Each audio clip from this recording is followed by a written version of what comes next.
Today, we're discussing how the lives of the average Californian continue to be decimated by clueless politicians marching the state towards the abyss of wokeness.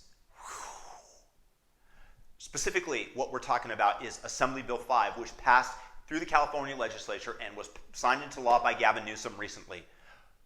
What does this bill state? Basically, it's trying to suppress the gig economy. They want everybody to be hired onto jobs and get compensation accordingly.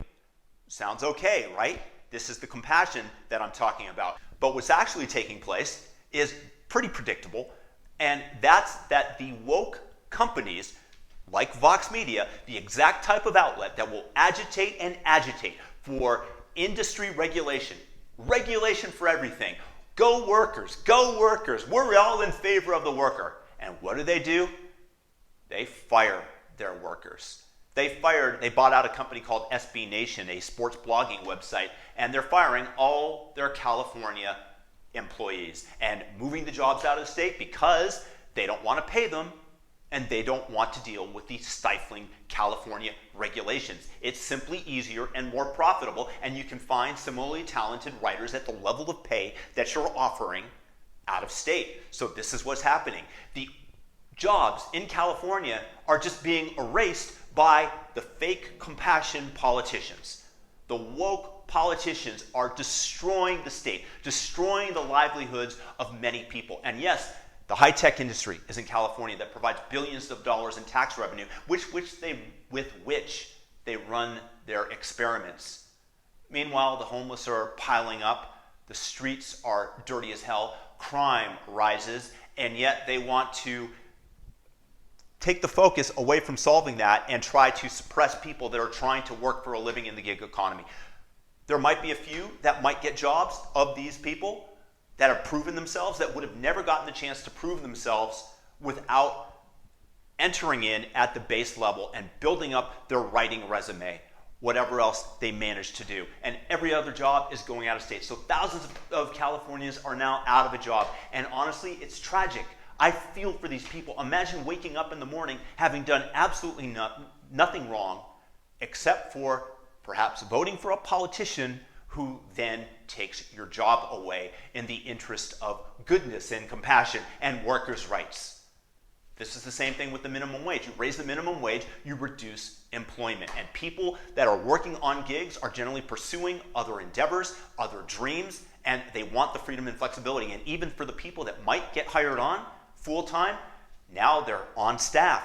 Now they've got to be responsible. Maybe they don't want that. Maybe they want their freedom. And you're stifling the free market. And this, my friends, is why we don't mess with complex systems. This is why when you mess with something that works, there are often unintended consequences. Unfortunately, in this case, a junior high student could have easily predicted what's taken place here. It doesn't take a genius. The problem is that these Californian politicians are just so woke, it erases the functioning part of their brains if they had it to begin with. Maybe you have to be lacking that in order to be woke. It's just tragic for me. And you can point to the GM, how the GM workers went on strike, they unionized, and because the unions were largely behind this assembly bill. And the GM workers' strikes used to work. Why? Because it was impossible for General Motors to move the plant and capital equipment that they had, and also because the labor force was very localized. Furthermore, anybody that wanted to be a scab and cross the picket line, the unions could exact significant social capital from them by either pummeling them physically or, in terms of the social capital, depriving them of that and making them outcasts. So that might have worked then for the unions. Of course, what they did in terms of preventing people from crossing over the picket lines physically was illegal, but that's aside of the point. It might have worked then, but it doesn't work in an internet-based economy where these jobs can easily flow to other states. And that's exactly what Vox Media, the wokest of woke, the same people that agitate for this, have done. The hypocrisy overflows like a poorly poured beer. Whew. And the sad fact is that this is just a destruction of jobs, literally the destruction of jobs. There are going to be so few people hired on full time versus the number that get fired. This is such an obvious outcome. These are the legislatures of California that are just decimating the state. And goodness gracious, vote for people with common sense. When you adhere to an ideology, common sense unfortunately flies out the window. So to those of you out there who are fired, my heart goes out to you. And I feel you. I feel your pain. Move out of California. That's the solution for you, maybe. It's costly, it's expensive, but that's what they want. If you guys like this video, hit the subscribe button, like it, and share it with a friend. Peace. I'm out of California as well. Peace out.